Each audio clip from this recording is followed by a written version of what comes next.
Also today I put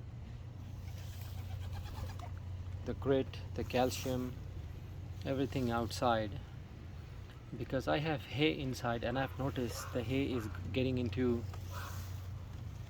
the feeder and the calcium and everything. But you can see that that's grit, and the good part is all the young birds somehow they like it. You can see that every single young bird is coming and pecking and eating it. That's very good.